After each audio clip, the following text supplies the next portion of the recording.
Donc, bonjour tout le monde, bienvenue au webinaire sur l'application physique. On a 1 heure ensemble aujourd'hui. On est choyés parce qu'on a Christophe et Aline qui sont directement de la France, donc qui vont pouvoir venir vous présenter l'application physique et vous faire jouer là, un peu là, avec cette application là, dans la prochaine heure. Après 1 heure, s'il y en a qui doivent absolument quitter, vous pourrez le faire. Si vous devez, on va peut-être prolonger un petit peu s'il y en a qui ont des questions, mais également, le webinaire va être enregistré, disponible sur Campus Récit. Là, je vous enverrai un courriel à tout le monde là, pour vous indiquer à quel endroit il va être possible de revoir cette présentation. Donc, sans plus tarder, je vous laisse la parole, Christophe et Aline, là, pour la prochaine heure. Ok, bonjour à tous. On est très heureux de faire ce webinaire. Merci beaucoup Marc-André, Geneviève et Stéphanie de nous avoir permis de faire ça et de parler à nos amis du Québec sur l'application physique qui a été conçue donc, par Aline, moi et puis nos amis et nos collègues de la main à la pâte. Voilà, donc moi je suis plutôt informaticien et puis je vais laisser Aline se présenter. Bonjour, donc moi Aline Chailloux, je suis prof de physique-chimie en lycée donc en France et mise à disposition à mi-temps, donc je suis à mi-temps au sein de la Fondation La Main à la Pâte et en effet on a testé beaucoup de séances en classe avec l'appli physique, moi en tant que prof en lycée, mais aussi avec des collèges qui sont partenaires de La Main à la Pâte. Voilà, alors on y va. Aline, je te laisse la main. Donc, on va faire, alors je ne sais pas si on est suffisamment nombreux, mais comme c'est assez actif, ce qu'on aimerait faire aujourd'hui, on va peut-être aller directement sauter le tour de table et aller directement à ce que fait physique et puis à la prise en main, de façon à ce que vous puissiez prendre en main cette application. Donc, pourquoi physique? Il y a d'autres applications qui existaient, mais on pensait qu'il fallait quelque chose qui soit spécifiquement pour le collège et le lycée, qui soit beaucoup plus interactif, intuitif et peut-être sympathique à utiliser plutôt que les applications qui existaient. Et c'est pour ça qu'on a développé physique et on l'a vraiment poussé, on a poussé la capacité des smartphones à étudier le plus de capteurs possible, mais également, pas seulement des capteurs présents dans le téléphone, mais également utiliser les outils pour faire de la cinématique, donc l'appareil photo, la caméra, etc. Donc il y a énormément de capteurs présents dans physique qui permettent de faire des mesures sur le monde qui entoure les élèves et donc de conduire des séances d'expérimentation. L'application physique est gratuite, il n'y a pas de partage de données personnelles, donc quand vous la téléchargez, il n'y a aucune information qui vous est demandée, pas votre mail, pas votre âge, rien du tout. Donc il est très facile pour les élèves de la télécharger et puis quand ils n'en veulent plus, de la détruire, voilà, et de l'utiliser, puis peut-être de la retélécharger une autre année, etc. Donc gratuite et sans partage de données personnelles. On a des mises à jour régulières et à chaque fois on ajoute de nouvelles fonctionnalités. C'est disponible en une quinzaine de langues, français, anglais bien sûr, mais espagnol, italien, estonien, turc, arabe, etc. Et en termes d'utilisation, il y a à peu près 50 000 élèves qui l'utilisent chaque mois, voilà, en France, à l'étranger. Beaucoup d'utilisateurs d'Espagne, Italie, Philippines, en ce moment c'est l'Équateur, etc., un peu partout dans le monde. Ce qui caractérise l'application physique, c'est vraiment beaucoup de focus sur l'ergonomie, de façon à ce qu'elle soit très intuitive. Et l'application tourne autour de 4 fonctionnalités principales. La capacité de faire des mesures, donc d'enregistrer des données. Le cahier d'expérience, où on enregistre ces données, on peut les analyser. Des outils, avec, on verra, des synthétiseurs de son, des chronomètres, plein d'outils différents. L'enregistrement duo qui permet d'enregistrer plusieurs mesures à la fois, etc. Et puis des activités, donc il y a environ 80 activités qui sont proposées à l'intérieur de l'application directement. Et vous pouvez accéder à ces différentes fonctionnalités directement en bas, dans le bandeau inférieur, un peu comme une navigation avec Facebook. Et quand vous passez d'un écran à l'autre, il n'y a pas de perte de l'écran dans lequel vous êtes. Donc tous ces écrans fonctionnent simultanément et restent à l'endroit, restent là où ils sont sans avoir besoin. Et ils ne sont pas remis à zéro à chaque fois que vous commutez d'un écran à l'autre. Donc ça, c'est très pratique quand on veut passer de l'activité aux outils, aux mesures, etc. Parmi les outils qu'on a proposés, on a énormément d'outils en plus de la capacité de prendre des mesures, mais des synthétiseurs, une bibliothèque de son, des synthétiseurs de couleurs, l'écran duo, les chronomètres, etc. et bien d'autres. Voilà. Et donc, tout ça permet de faire plein d'expériences avec son smartphone en classe. Pour nous, le fait que ça soit en classe, c'est très important. C'est-à-dire qu'à chaque fois, nous, on parle aux enseignants. Et après, c'est les enseignants qui, s'ils le veulent, introduisent cet outil en classe. On n'a aucune vocation à parler directement aux élèves. On fait des outils pour les élèves, mais c'est les enseignants qui les introduisent auprès des élèves. Voilà, et donc ça permet de faire des comptes rendus assez sophistiqués. Là, vous avez des comptes rendus faits par des élèves sur l'accélération centripète. Et la prochaine image, des analyses d'élèves qui sont faites sur la chronophotographie. Voilà. Et donc, ce que je vous propose maintenant, après cette brève introduction, c'est une prise en main qui va être faite par Aline, où on va utiliser l'appli et on va suivre pas à pas les différentes choses qu'on fait quand on est avec des élèves et qu'on veut commencer son cours. Voilà. Aline, je te laisse. Aline fait cette manip tout le temps, puisque avec toutes ses classes, elle utilise physique. Donc, c'est une grande spécialiste de son utilisation. Merci Christophe. Alors, je vois qu'il y a des questions dans le chat. Je vais laisser les collègues qui ne présentent pas, donc Christophe par exemple, mais Marc-André ou Geneviève, n'hésitez pas si vous voyez des questions. De toute façon, on laissera des petits moments assez régulièrement pour que vous posiez vos questions. Et sinon, n'hésitez pas à lever la main et à prendre la parole directement parce que je n'ai qu'un petit écran et donc je n'arrive pas à tout voir. Donc le but va être que pendant au moins la demi-heure qui arrive, vous alliez, voire même 40 minutes, vous utilisiez l'appli. Donc pour ça, si jamais il y en a parmi vous qui n'ont pas encore téléchargé l'appli, il est encore temps de le faire, donc ça prend 2 minutes. Et puis pour ceux qui l'ont déjà, eh ben, on y va. Donc on va essayer de faire un petit pas à pas avec en premier objectif, on va vous faire créer un cahier. Pour ceux qui ont déjà joué avec l'appli, vous allez créer un nouveau cahier. On va y mettre quelques données et puis ensuite vous allez faire des mesures que vous allez faire vraiment, pas juste regarder, avec 2 champs disciplinaires qu'on a choisis donc avec Marc-André et Geneviève, qui sont autour du son, qui peuvent être faits aussi bien au collège qu'au lycée, et plutôt avec la cinématique, avec notamment des pointages de vidéos. Voilà. Donc, si ça vous va, si vous avez ouvert l'appli, vous voyez que sur chaque diapo, il va y avoir des petits endroits entourés en rouge. Donc là, on va vous demander de créer un nouveau cahier. Si jamais ça va trop vite, vous n'hésitez pas à m'arrêter et je reviendrai en arrière sur les diapos. OK? Donc, si tout le monde y est, vous cliquez donc là où c'est écrit « Cliquez ici », c'est-à-dire sur le cahier d'expérience. Ça va nous permettre d'ouvrir un nouveau cahier puisque vous allez cliquer maintenant en haut à droite pour accéder à la liste des cahiers. Donc, si vous n'avez pas encore de cahier, vous allez avoir une liste vide. Et donc, vous allez créer un nouveau cahier que vous allez pouvoir renommer. Alors, par défaut, votre nouveau cahier, il s'appelle cahier avec la date et l'heure d'aujourd'hui. Vous pouvez le renommer. Donc, il suffit de cliquer sur la partie bleue de ce cahier et vous pouvez le renommer cahier de test, cahier du 12 mai, comme vous voulez, juste pour voir. Donc, il suffit de cliquer sur la zone bleue là, pour indiquer le nom. Donc, par exemple, voilà, vous écrivez test et vous validez. Il y a une petite validation et ça y est, le nom du cahier a été modifié. Ça va jusque-là.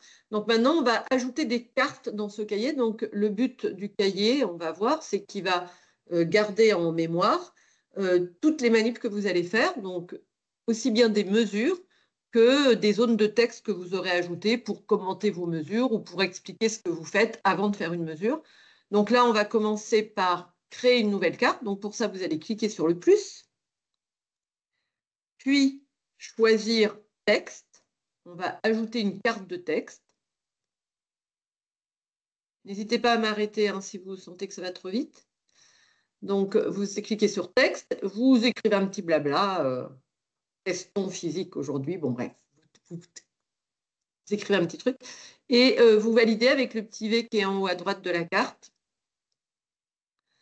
Et ainsi, vous avez ajouté une première carte dans votre cahier. Donc, vous avez ajouté une carte de texte. Bon, ce n'est pas vraiment l'intérêt de l'appli. L'appli, c'est de faire des mesures. Donc, on va maintenant ajouter une mesure. Donc, vous Aline, recliquez. Oui. Peut-être qu'on peut maximiser la fenêtre maintenant ou... Oui. C'est mieux? C'est mieux, merci. Donc là, je ne vois vraiment plus rien. Donc, si vous levez les mains ou si vous écrivez un truc, je ne vois vraiment plus rien. On est d'accord. Je te dirai. Donc, il faut m'arrêter. Il faut m'arrêter si vous voyez quelque chose. Donc, on va ajouter une mesure. Donc, vous cliquez sur le petit plus. Cette fois-ci, on va cliquer sur Instrument. Donc, le petit icône bleu qui est plutôt en bas à droite. Et on va choisir comme instrument un instrument tout simple. On en utilisera d'autres tout à l'heure. Par exemple, l'inclinomètre qui va vous permettre de mesurer l'angle de votre téléphone, par exemple, par rapport à l'horizontale. Donc, on va choisir cet instrument inclinomètre. Et par exemple, l'inclinaison horizontale, mais vous pouvez choisir autre chose si vous préférez. L'inclinaison horizontale. Et maintenant, vous allez jouer avec votre téléphone. Et vous allez voir donc cet écran qui est à droite qui s'affiche. C'est-à-dire ça vous donne l'angle de votre téléphone par rapport à l'horizontale. Et pour enregistrer cet angle, il suffit d'appuyer sur REC ou enregistrer, je ne sais plus comment ça s'appelle. Et puis, vous faites varier l'inclinaison de votre téléphone pendant une seconde ou deux. Et vous appuyez sur Stop. Et dès que vous appuyez sur Stop, vous allez avoir une nouvelle carte de l'inclinaison de votre téléphone en fonction du temps qui s'est mis dans votre cahier. Est-ce que jusque-là, ça va? Donc, normalement, vous avez maintenant deux cartes dans votre cahier, la carte de texte que vous avez mise tout à l'heure et cette carte d'inclinaison horizontale en fonction du temps. En dessous de cette carte d'inclinaison horizontale, vous avez un certain nombre d'infos. Je suis passée trop vite, non? Vous avez un zoom possible qui est encadré ici en rouge. Donc ça, vous pouvez jouer avec ce zoom. Il permet d'aller zoomer sur une partie, sur un instant, enfin une période qu'on choisit. Donc par exemple, si on veut enlever le début de l'enregistrement, on peut aller zoomer en déplaçant le curseur de gauche, par exemple, inversement le curseur de droite. Il y a d'autres zooms aussi, hein, le plus, le moins, qui permet de zoomer de façon verticale.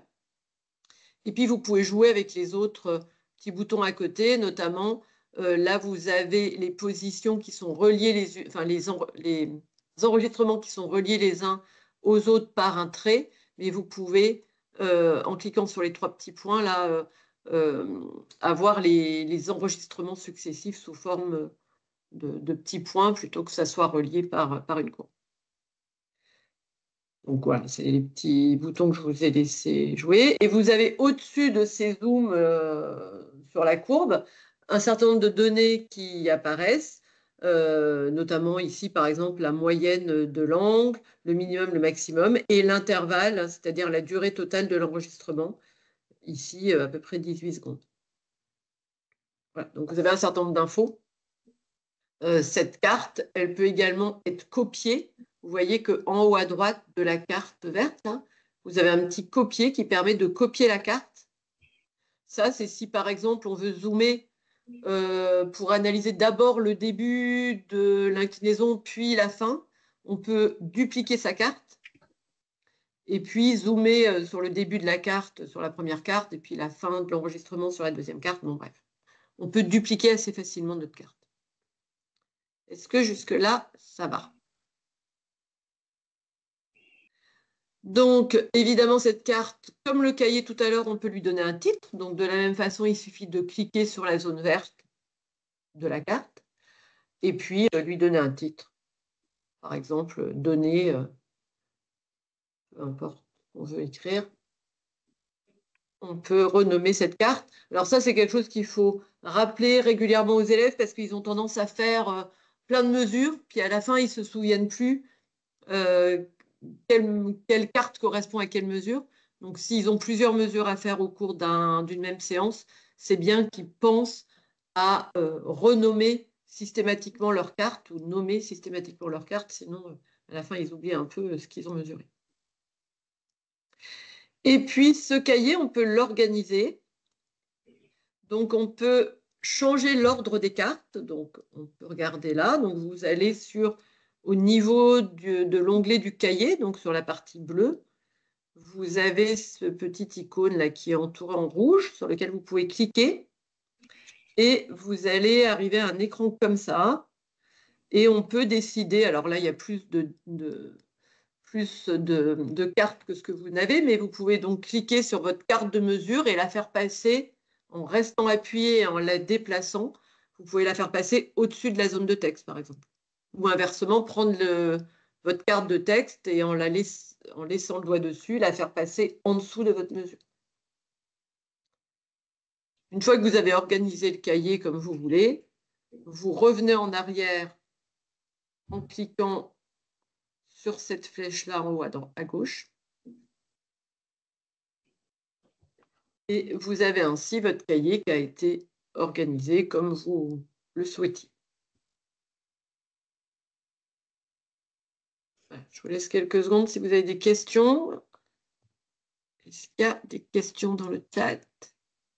Moi, j'ai une question, Aline, Oui. puis peut-être ça s'adresse plus à toi, compte tenu que tu l'utilises encore en classe. Est-ce que ça arrive souvent que tu demandes de remettre directement le cahier qui est produit à partir de l'application physique ou encore tu préfères exporter les données, les amener dans un tableur externe puis traiter les données à l'extérieur ou tu l'utilises majoritairement dans l'application? Puis c'est quoi les avantages que tu vois de le faire de cette façon-là si c'est comme ça que tu l'utilises? Alors, en effet, moi, je l'utilise très régulièrement en classe. Alors, comme j'ai dit, hein, j'ai des lycées. C'est un lycée très lambda avec des élèves d'un niveau moyen, voire j'ai aussi des très faibles. Et donc, à la fin de chaque TP, donc par exemple, quand je fais un TP sur le son, mais aussi un TP alors, TP sur le son particulièrement, ils m'envoient systématiquement, donc ils exportent, je vais vous montrer la fonction d'export après. Ils exportent systématiquement leur cahier en format PDF, je vais vous le montrer juste après, et ils me l'envoient par mail systématiquement avant de quitter ma séance. Et les séances de TP en France, en seconde, ça dure 1h20, mais j'ai aussi des séances de ce qu'on appelle enseignement scientifique, qui est un peu un tronc commun en première, où là, on a des élèves aussi bien non scientifiques que scientifiques, et eux, leur TP dure 50 minutes, enfin 50-55 minutes, et de la même façon, ils m'envoient leur TP à la fin de la séance, avant de partir. C'est-à-dire qu'ils ne partent pas de ma salle tant que je n'ai pas reçu par mail leur TP. Et pour d'autres utilisations, on le verra tout à l'heure avec la cinématique, et notamment pour les plus âgés et les premières ou les terminales scientifiques, on exporte les données en CSV vers un tableur pour derrière faire d'autres types d'analyses. Donc j'utilise vraiment les deux fonctionnalités, mais dans tous les cas, jamais ils n'utilisent l'appli et puis ils rangent leur téléphone et puis ils rentrent chez eux. Ils utilisent l'appli et ils me rendent un compte rendu où ils exportent leurs données pour en faire autre chose derrière. Je ne sais pas si ça répond à la question. Oui, merci bien. Voilà. Donc, s'il n'y a pas de questions, on enchaîne. Donc, justement, on enchaîne sur… alors, évidemment, on peut supprimer des cartes, hein, mais ça, je pense que la poubelle, vous la voyez tous. Si on a une carte dont on n'est pas content, on la supprime. N'ayez crainte, on vous demande, êtes-vous bien sûr de vouloir la supprimer avant qu'elle soit supprimée? Voilà. Et donc, c'est pour supprimer. Et donc, ce dont on vient de parler avec Marc-André, on peut exporter le cahier. Donc, pour ça, il faut aller sur le petit icône qui est entouré ici en haut à droite. Donc, quand on clique sur cette icône, on va avoir différents choix. Créer un document PDF ou créer des fichiers CSV ou Python qu'on va pouvoir derrière envoyer dans un tableur. Là, je vous invite à créer un PDF juste pour voir comment ça fonctionne. Donc, vous créez un document PDF avec vos 2 diapos. Il va vous dire qu'il commence le PDF. D'ailleurs, vous pouvez renommer le cahier à ce moment-là, mettre le nom des auteurs. Ça, c'est très pratique quand on est en TP. Bon, même si moi, il me l'envoie par mail, donc je sais qui est l'envoyeur. Mais si c'était un groupe de 4-5 élèves, comme ça, ils mettent les noms des 4-5 élèves du groupe. Et ensuite, une fois qu'ils ont mis leur nom, on va donc commencer la production du PDF en cliquant sur le petit « Commencer » qui est entouré ici. Et il va donc vous montrer à quoi ressemble votre PDF. Donc, vous, il ressemble pas tout à fait à ça, mais presque. Hein. Vous avez une zone de texte et une zone de mesure. Et de nouveau, il faut cliquer sur le petit icône de partage. Et là, alors ça dépend si vous avez des iPhones ou des téléphones Android ou des tablettes Android. Ce qui marche à tous les coups, quel que soit l'environnement, c'est l'envoi par mail. Donc moi, je leur fais me l'envoyer par mail. Alors, ça accède à tous vos moyens de partage que vous avez sur vos téléphones. Néanmoins, pour l'instant, avec la version que vous avez là, par WhatsApp, ça ne fonctionne que si vous avez un iPhone. Moi, j'ai un Android, donc moi, il me l'envoie par mail. Mais dans la prochaine version, Christophe, tu me dis si je me trompe, dans la prochaine version, ça marchera avec WhatsApp pour tout le monde. Voilà, il y aura certainement d'autres moyens également. Ah si, et moi sinon, ce qu'ils font aussi pour certains, c'est qu'ils s'enregistrent dans leur Drive, quelquefois. Mais moi, de toute façon, je leur demande de me l'envoyer par mail. Voilà, pour cette première partie. Est-ce que tout le monde a créé son cahier? Est-ce que tout le monde a réussi à l'exporter? Est-ce que vous avez eu le temps de tester, de vous l'envoyer même par mail? Peut-être.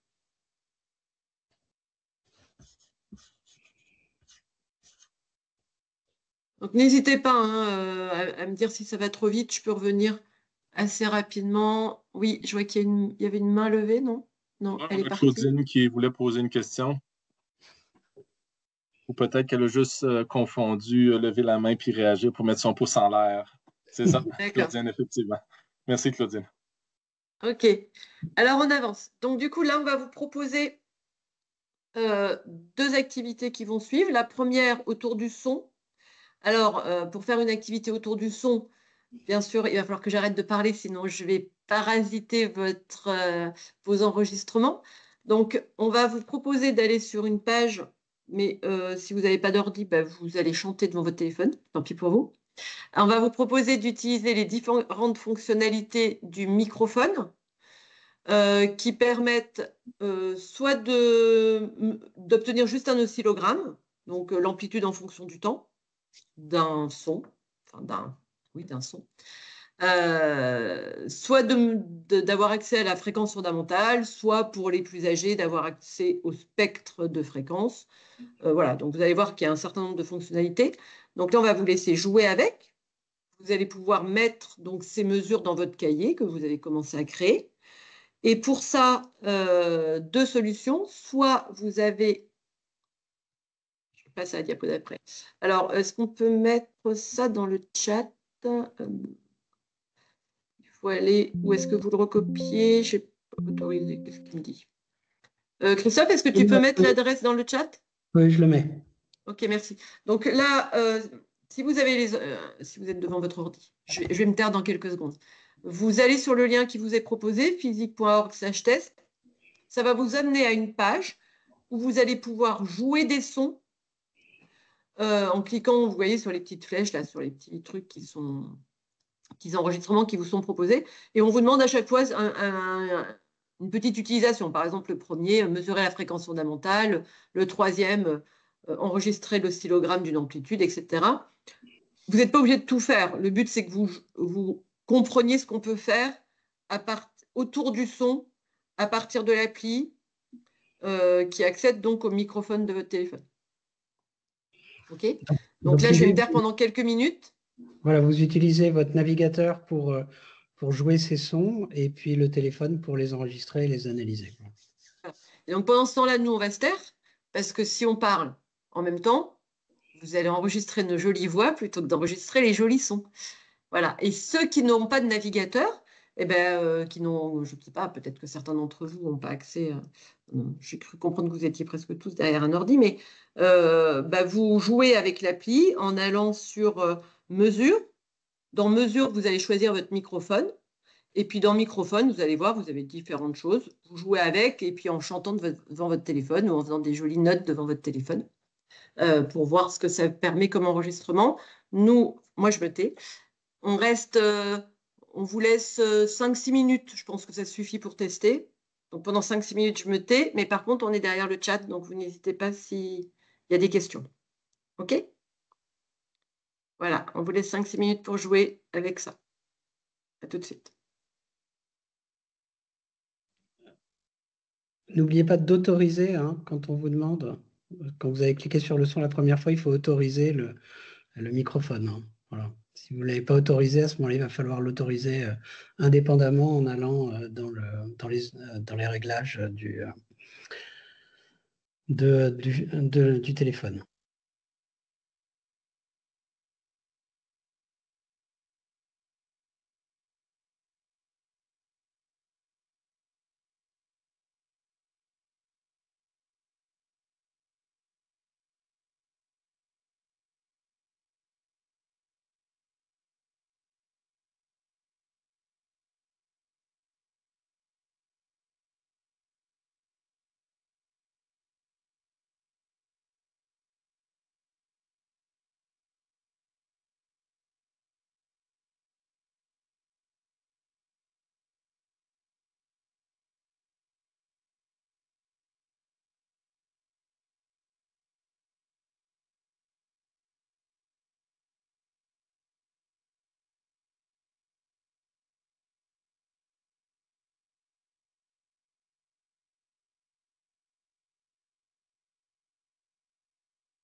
Je me permets une petite précision suite à une question.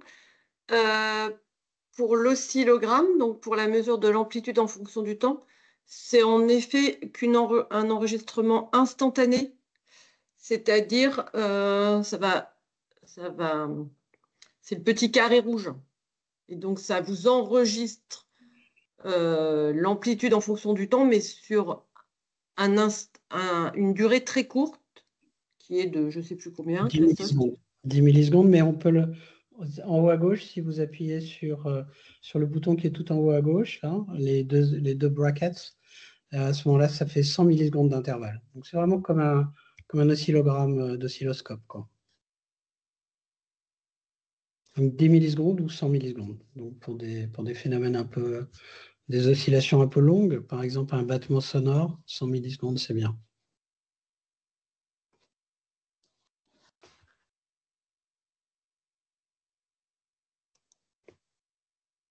Donc ça, c'est vraiment utilisable pour mesurer des périodes de signal pur ou un peu complexe. Voilà, regardez la forme d'un signal complexe. Un bruit.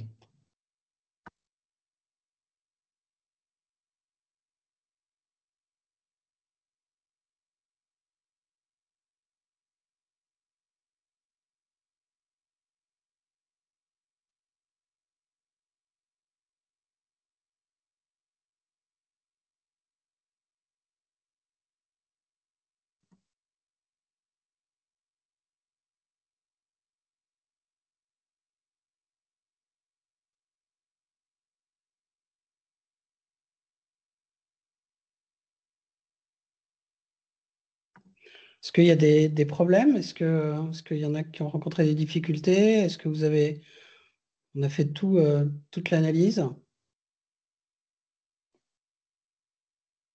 Ben, il y avait une question là, qui demandait là, s'il est possible de télécharger l'application sur portable. Donc, si je comprends bien, présentement, c'est pas possible, c'est seulement pour appareil mobile, mais je semblais avoir entendu que probablement pour Windows, prochainement, dans la prochaine version, ça serait disponible. Oui, c'était vraiment une des raisons pour lesquelles on a fait cette nouvelle version avec un nouveau compilateur. C'est qu'on va pouvoir la compiler en web app. Donc, normalement, un nombre de fonctionnalités vont être possibles. En tout cas, la cinématique, hein. L'analyse du son, on va voir si les ordinateurs arrivent à suivre sur une web app et analyser le son. On fait beaucoup de calculs, en fait, surtout quand on analyse un spectre de fréquences avec une décomposée de Fourier. Là, on fait des millions de calculs à chaque fois qu'on calcule, environ toutes les 15 fois par seconde. Donc, on va voir si les navigateurs arrivent à suivre, mais on devrait y arriver. Voilà. Donc, si je comprends bien, ça va être disponible via le web. Il n'y aura pas de besoin d'installer directement sur Non. l'application. Ça va être disponible via le web. Merci beaucoup. Oui, c'est l'idée. Moi, j'ai un commentaire. Il y a souvent des enseignants qui disent est-ce que c'est précis ce qu'on prend comme mesure ou quoi que ce soit. Moi, je trouve que c'est vraiment un outil qui est vraiment intéressant pour ça. Puis, je vais juste prendre les deux enregistrements sur le volume sonore que vous donniez. On percevait que le volume était un petit peu plus fort. C'était le même son, mais le volume un petit peu plus fort. Puis, on voyait que l'appareil était capable de détecter justement ce changement de volume-là. C'est sûr, si on garde l'appareil en même position, en même distance du micro, quoi que ce soit, là. Mais je pense qu'on a quelque chose entre les mains qui est capable d'avoir des données qui sont valables parce que c'est toujours un souci qu'on a comme enseignant de dire, mais ça permet aussi d'introduire les notions cause d'erreur pendant notre expérience. C'est quoi les causes d'erreur qui ont pu arriver? C'est que c'est vraiment intéressant là, à ce niveau-là. Je me questionnais sur le volume sonore, justement. L'enregistrement, lorsqu'on le part, il dure seulement un certain nombre de secondes, puis il s'arrête par lui-même, c'est ça? J'ai bien compris? Oui, c'est environ une dizaine de secondes, parce qu'il y a beaucoup de données. En fait, sur le volume sonore, on enregistre, je crois que on travaille à 500 Hertz sur les indications du volume sonore. Donc, en fait, on a limité à 5000 données.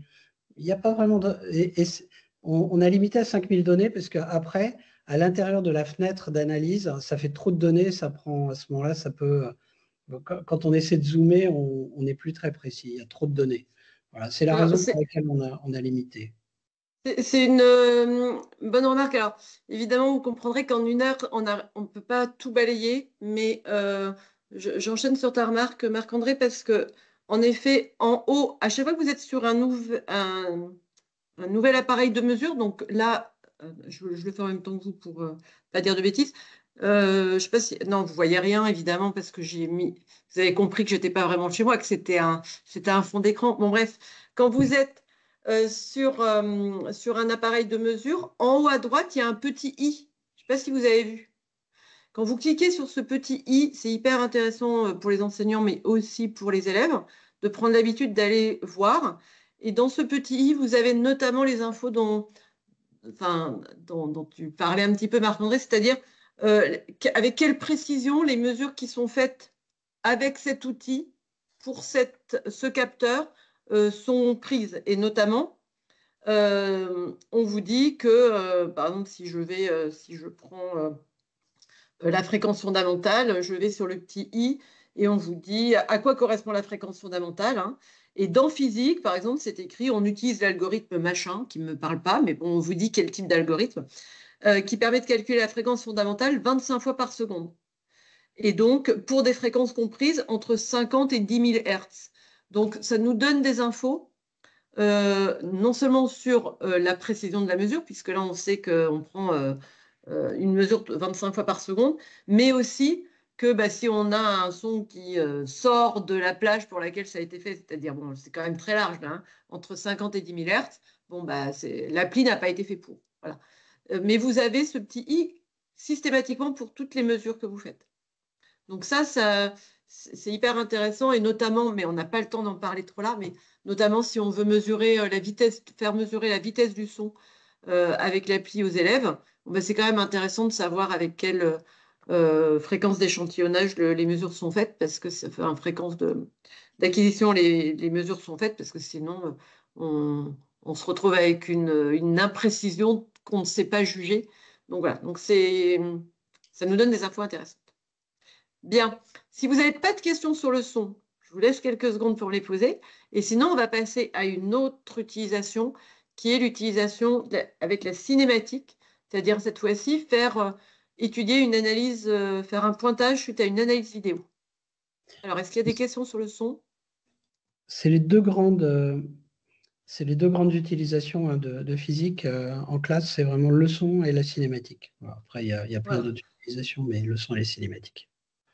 Donc, alors au collège en France, ce qui est plutôt au programme, c'est la chronophotographie, mais ça, je ne vais pas trop vous en parler là. Ce qu'on va faire directement, c'est une analyse de vidéo. Donc pour ça, on vous propose cette fois-ci de changer enfin, toujours dans le même cahier, hein, ou bien vous pouvez créer un nouveau cahier. Vous allez cette fois-ci aller choisir dans les mesures, toujours, hein, donc dans le petit onglet en dessous mesures, là, vous allez aller choisir analyse cinématique. Je ne vous ai pas mis l'écran, mais vous allez le trouver. Il est juste à côté de microphone, normalement. Il est à gauche du microphone. Donc, analyse cinématique, et quand vous cliquez sur analyse cinématique, vous avez deux choix, ou analyse cinématique par vidéo ou par chronophotographie. Et là, nous, on vous propose de faire une prise en main par vidéo. Donc, vous allez cliquer sur cinématique par vidéo, si ça ne va pas trop vite. Et là, vous allez vous retrouver avec l'écran qu'on vous présente ici. Mais je vous explique, là, on va aller choisir de tous analyser la même vidéo pour qu'on sache de quoi on parle. Mais moi, je ne fais jamais ça avec mes élèves. Mes élèves créent leur propre vidéo systématiquement, quel que soit l'âge. Et on l'a fait au collège. Les élèves de collège créent leur propre vidéo. Ils s'enregistrent en train de courir dans la cour pour voir qui court le plus vite. Ils lancent des petites voitures sur des plans inclinés pour voir quelle voiture va la plus vite, etc. Est-ce qu'elle accélère, est-ce qu'elle ralentit quand elle monte un plan incliné? Bon, ils enregistrent leur propre vidéo. Quand vous enregistrez votre propre vidéo, j'explique juste en quelques secondes pour ceux qui voudront tester plus tard, vos vidéos vont se retrouver dans mes vidéos, donc c'est-à-dire plutôt que ce soit le carré entouré rouge là, c'est celui du haut à gauche. Mais pour ça, il faut que vous ayez enregistré votre vidéo avec votre appareil photo, enfin votre caméra classique. Donc vous prenez votre caméra de téléphone, vous filmez l'élève qui court ou l'objet qui tombe ou la balle qui passe d'une main à l'autre dans une salle de classe. Et c'est cette vidéo que vous retrouverez en allant dans vos vidéos. Donc là, comme vous êtes a priori seul derrière votre ordi, de faire une vidéo vous-même avec une échelle, en tenant votre téléphone, en lançant la balle, c'est pas trop faisable. Donc on vous propose d'utiliser des vidéos qui sont préenregistrées dans l'appli, mais encore une fois, en classe, très franchement, pour moi, ça n'a que très peu d'intérêt d'utiliser tous la même vidéo. Les élèves sont 10 fois plus actifs, enfin 10, de façon limite pas mesurable, plus actifs en analysant leur propre vidéo. Donc moi, dans mes classes, que ce soit dans les classes de collège dans lesquelles on les a testés jusqu'au terminal, ils créent leur propre vidéo, et tant pis, les élèves n'ont pas tous la même vidéo, ils se mettent par groupe de 2, 3, 4, peu importe. mais ils analysent la vidéo qu'ils ont créée. Et de toute façon, pour ce qu'on veut en tirer, c'est-à-dire est-ce que la vitesse augmente, diminue, est-ce que l'énergie se conserve ou pas, quelles que soient les vidéos, on arrive voilà, à arriver aux conclusions auxquelles on veut aller. Bien, donc, vous avez eu le temps d'aller cliquer sur la vidéo qu'on va analyser ensemble, qui est donc celle qui est indiquée ici. Pardon. Et ben là, vous allez vous débrouiller. Parce que normalement, on y arrive. Et c'est aussi pour vous montrer qu'il n'y a pas besoin d'une formation pour les élèves pour utiliser l'appli. Il y a besoin de quelques minutes en début de cours pour leur montrer le principe. Mais vous voyez, on va avoir passé tout à l'heure 1 heure ensemble. On aura utilisé plein de choses, on vous aura fait plein de blabla autour. Les élèves, moi, je ne fais pas une séance sur on va utiliser l'appli et ensuite on utilise l'appli.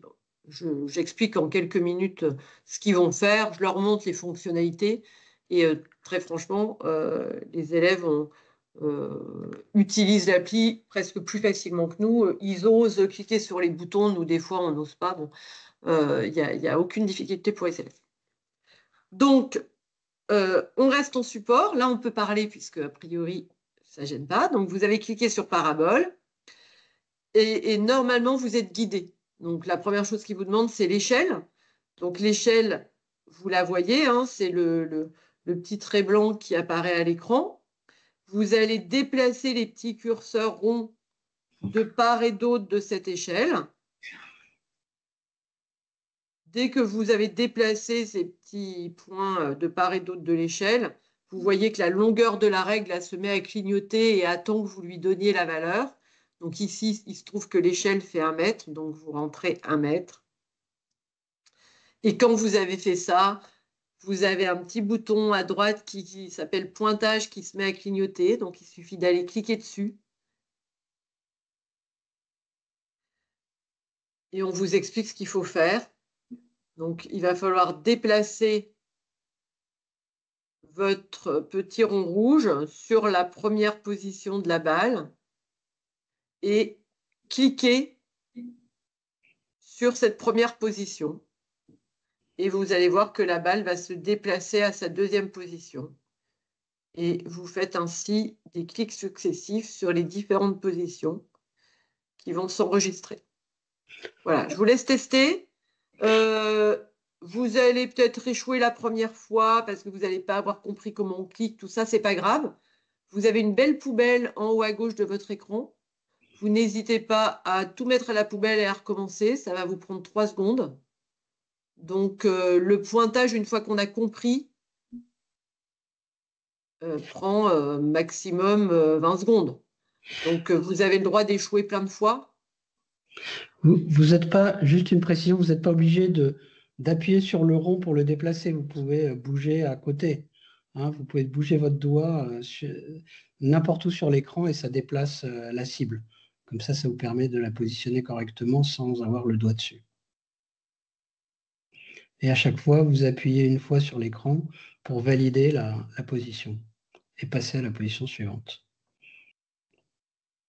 Après, il y a... Vous me permettez une chose que j'aime bien aussi là, quand on fait le pointage. Là, quand vous avez terminé le pointage, dans le haut complètement à droite, vous avez une petite caméra. Quand vous cliquez dessus, il y a un instantané de votre écran qui est pris, qui est amené dans votre cahier d'activité.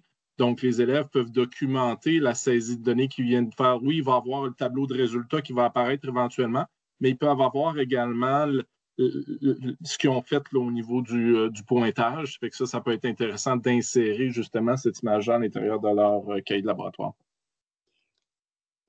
Tout à fait. Encore une fois, il y a plein...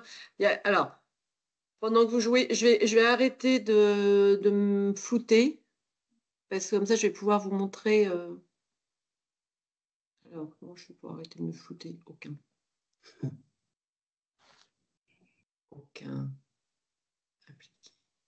Voilà. Ça, je vais pouvoir vous montrer mon écran. Parce qu'en effet, ce que vient de dire Marc-André est intéressant. Donc là, j'ai commencé mon pointage. Hein. Normalement, vous avez un truc comme ça qui apparaît. Alors, il y a plusieurs choses. Aline, juste parce que présentement, moi, ton image est figée. Je ne sais pas pour les autres si l'image est également figée ou c'est juste moi, là, mais on n'est pas capable de voir. À partir du moment où tu as enlevé ton arrière-plan, on voit ta photo qui est figée. Pour moi. Ou s'il n'y a plus besoin du partage d'écran, peut-être que ça pourrait être en plus grande version. Ah oui. Oui, il n'y a plus besoin de partage d'écran, oui. Voilà. Est-ce que vous me revoyez? Pas encore gelé. Pourquoi je serais figée? Moi, je te vois bien, Aline. Mais je bouge ou je suis figée? Oui. Je bouge? Ah, et au Québec, vous êtes trop loin. C'est possible. Ah, Non, là, en c'est vrai, bien. vous me Parfait. voyez figée? Oui, Vous merci. voyez toujours figée, là? Non, c'est bien. Là, tout est appliqué. Ah, ok. Alors, du coup, quand vous avez fait le pointage, vous pouvez avoir un truc un peu comme ça qui apparaît. Alors, déjà, plusieurs choses. Ça peut être embêtant d'avoir tous les instants qui apparaissent là. Pour ça, il suffit de cliquer sur le petit œil qui est quelque part par là. Vous voyez le petit œil? Si vous cliquez sur le petit œil, ça fait apparaître ou disparaître les instants de chaque pointage. Première option rigolote, pratique. Deuxième option dont parlait Marc-André, que je montre à tout le monde, c'est la fameuse petite caméra qui est en haut à droite, enfin qui est juste au-dessus de l'œil. Si en effet vous cliquez sur ce petit appareil photo, ça va vous prendre un instantané de votre écran et il vous dit c'est aller dans votre cahier. Donc, si je vais dans mon cahier qui doit être un peu le bazar parce que moi mon cahier c'est n'importe quoi, et voilà, vous avez dans mon cahier cette image qui est arrivée. Donc vous voyez, j'ai juste navigué entre mes mesures. Si je reviens dans mes mesures, j'ai de nouveau mon pointage. Mais si je vais dans le cahier, c'est ce que vous disiez Christophe tout à l'heure, on peut passer d'un onglet à l'autre sans perdre la mémoire de ce qu'on a sur l'autre onglet. C'est clair. Et puis là, j'ai mon cahier bazar, hein, parce que moi, j'ai fait plein d'autres jeux qui ne sont pas les mêmes que les vôtres. Mais voilà. Bien. Alors, si je reviens sur les mesures, qu'est-ce que j'ai d'autre comme petite option rigolote qu'on peut vous montrer? J'ai un autre truc, je ne sais pas où il est, que je ne vois pas comme ça. Que j'avais dans la calibration. Si je reviens en arrière, on peut revenir en arrière dans calibration. Là. Si je reviens en arrière, là-haut, là, vous voyez là, là-haut, il y avait une autre petite option que vous n'avez peut-être pas vue, un petit plus rouge.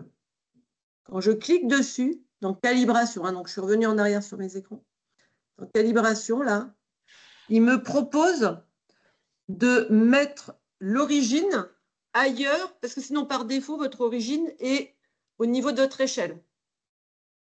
Quand vous cliquez sur le petit plus là-haut, ça vous permet de bouger l'origine. L'origine, je la mets où je veux.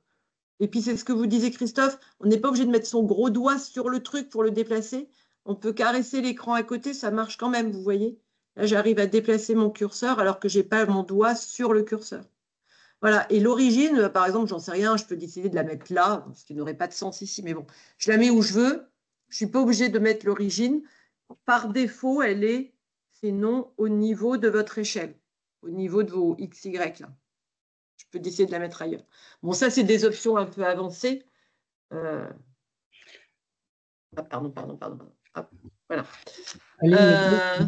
Peut-être qu'on peut aller vers la production de mesures et comment on étudie. Voilà. Alors, du coup, une fois que vous avez fait votre pointage, vous allez dans Résultats.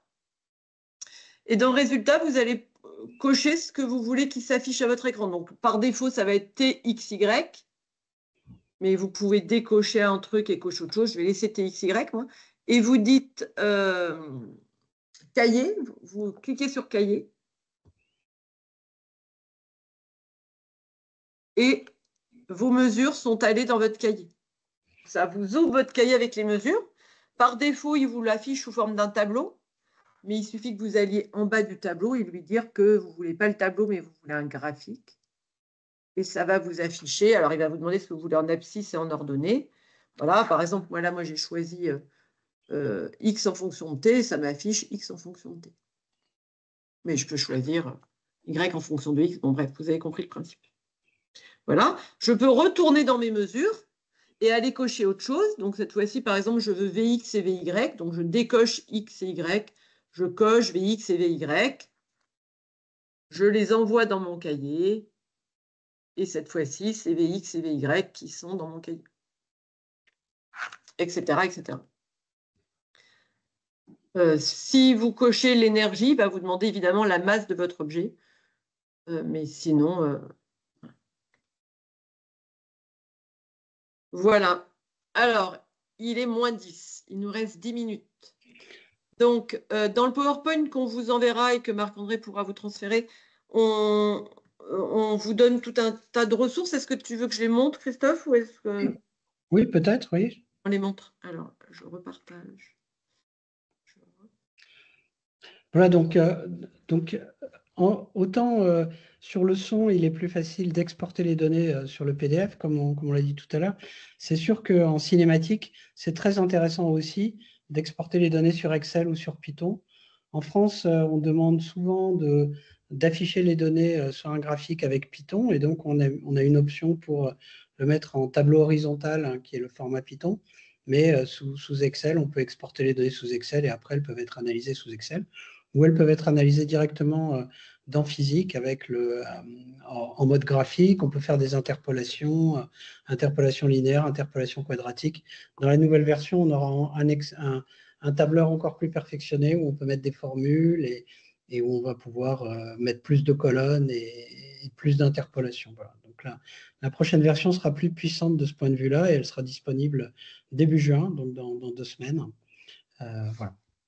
Mais pour la cinématique, c'est vraiment très pratique et ça permet de faire des études très rapidement, comme le dit Aline, et d'engager les élèves en filmant leurs propres vidéos très rapidement, très simplement en classe. Et puis qui perçoit aussi tous les problèmes associés au fait de faire une vidéo pour la cinématique, la parallaxe, le fait de mettre une échelle, le fait de ne pas bouger, etc. Ils perçoivent très rapidement les problèmes qui se posent quand ils ne font pas les choses bien. Voilà. Alors, du coup, alors, bon, évidemment, c'est allé très vite. On n'a pas eu le temps de vous montrer tout, loin de là. Mais vous allez retrouver, notamment dans les ressources, vous allez voir qu'il y a plusieurs endroits où vous trouverez des ressources. Dans les ressources que vous allez retrouver sur le site de La Main à la Pâte, qui sont des ressources plutôt faites au départ pour des collégiens, mais qui, en fait, sont tout à fait adaptables à un niveau lycée, vous retrouverez beaucoup de choses très pas à pas, avec des corrections, avec des problématiques qu'on peut utiliser en classe, mais surtout des corrections et des copies d'écran qui vous montrent plein d'options qu'on ne vous a pas montrées. Notamment, on peut changer la durée entre 2 images, parce que par défaut, là, vous avez dû voir qu'il a reconnu que la vidéo était à 33 images par seconde, donc l'intervalle de temps était 33 millisecondes. Vous ne l'avez peut-être pas remarqué, mais c'était pré-rempli. Mais on peut forcer la main, on peut lui dire tu vas me faire une mesure, une prise de mesure toutes les 66 millisecondes, donc une diapo sur 2. Ça, c'est très utile si on a une vitesse trop lente pour ne pas avoir des points trop rapprochés. Bon, bref, il y a plein. On a essayé de vous montrer quand même pas mal de choses en moins d'1 heure, mais il y a plein d'options et de petits outils très utiles. Donc, n'hésitez pas à aller regarder des ressources. Donc, notamment, vous avez le site de La Main à la Pâte qui va non seulement vous présenter les ressources, mais vous présenter des corrections et vraiment du pas à pas fait pour les enseignants. Donc, n'hésitez pas à aller regarder ces ressources-là. Vous avez, donc ça, c'est des exemples de ressources que vous aurez. Toujours sur le site de La Main à la Pâte, je passe. Évidemment, il y a beaucoup de choses en interdisciplinarité hyper intéressantes. Maths physique, évidemment, mais physique SVT, physique éducation musicale, physique EPS, avec, on en a parlé par exemple, pour mesurer une vitesse d'un élève qui court, pour mesurer un saut en hauteur, en longueur, en ce qu'on veut. Bon, art plastique avec les couleurs, bon, bref, il y a beaucoup, beaucoup de choses. Je vous laisserai aller voir les ressources qu'on propose. Vous avez également un tuto. Alors, normalement, vous n'en avez plus besoin puisque vous avez été formé là. Mais il y a un petit tuto que vous pouvez passer à vos collègues qui souhaiteraient se former tout seuls. On peut se former en 1 heure, un peu ce qu'on a fait là à l'appli avec un petit tuto que vous trouverez ici. Des petites vidéos sur YouTube. Et puis, les actualités. Voilà, c'est ça que je cherchais. Le QR code laphysique.org où vous trouverez d'autres activités. Christophe, je te laisse peut-être en parler quelques minutes, parce que je crois que le temps file. Oui, dans l'appli directement, il y a un certain nombre d'activités qui sont disponibles. Donc, dans l'onglet qui est tout à gauche, qui s'appelle Activité. Ce sont des toutes petites activités très courtes. Le but, c'est plus de donner envie et de montrer les différentes choses qui sont possibles.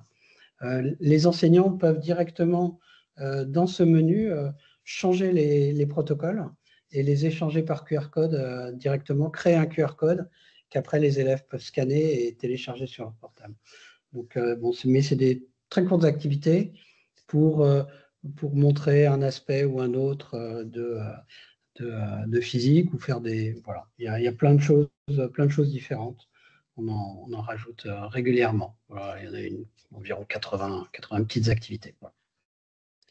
Et puis sur le site, sinon, physique.org, on a aussi dans le blog des articles, plus de fond. Donc là, on étudie des concepts. Donc on dit, par exemple, quelles sont toutes les manières dont on peut mesurer la vitesse du son. Donc là, on a proposé 8 qui travaillent soit sur la mesure du temps que met le signal à se propager, soit plutôt d'analyse d'harmonique, soit d'analyse d'interférence. Voilà. Donc ça, c'est des articles. Ces articles sont des articles où on traite un sujet.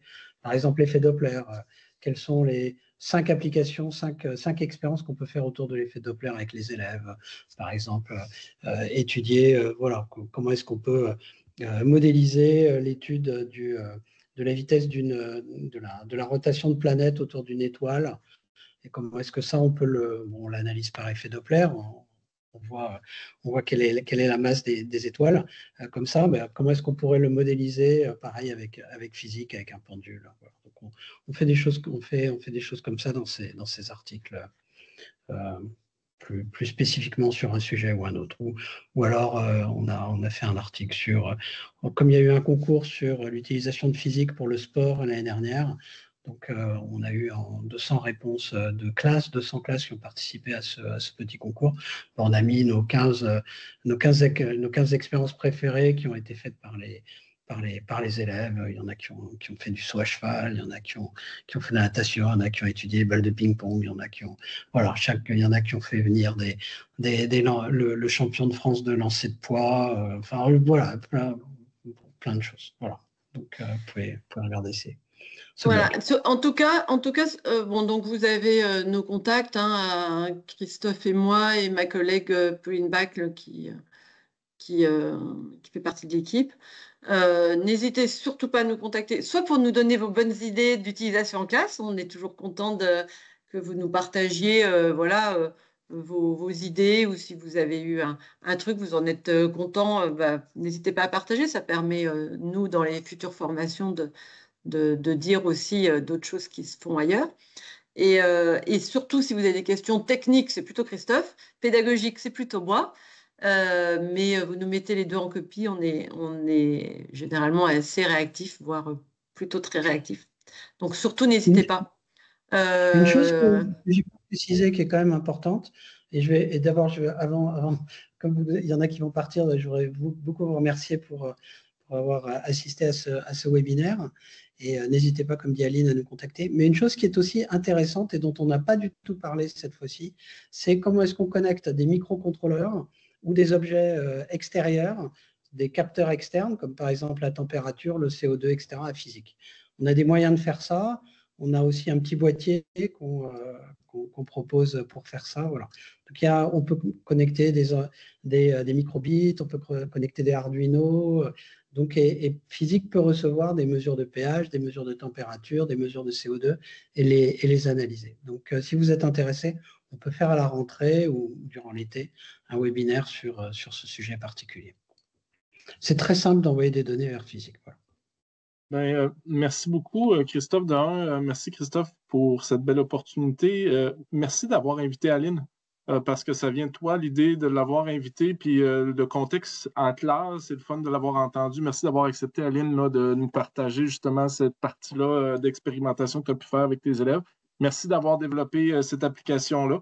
Je pense qu'on va pouvoir, on va avoir des personnes qui vont l'utiliser de plus en plus là, dans nos milieux au Québec. Puis merci de l'ouverture, qu'ils puissent communiquer avec vous si jamais il y a des questions. C'est sûr que nous autres, au niveau de l'équipe du RCMST, on a hâte. Moi, je l'ai eu en primaire, là, mais on a hâte de pouvoir tester là, la nouvelle version là, de physique, là, puis voir les nouvelles possibilités là, qui seront disponible éventuellement. Donc, s'il y en a qui ont des questions, je n'hésitez pas à lever la main. Moi, je vais arrêter l'enregistrement ici. Puis, pour les personnes qui voudront soit partager le webinaire ou les ressources, ça va être disponible là, sur Campus Récit, là, dans la section Récit, maths, sciences, technologies. Puis, on va avoir là, les webinaires qui vont être disponibles à cet endroit-là. Donc, merci encore, Christophe. Merci beaucoup, Aline. Merci, Marc-André.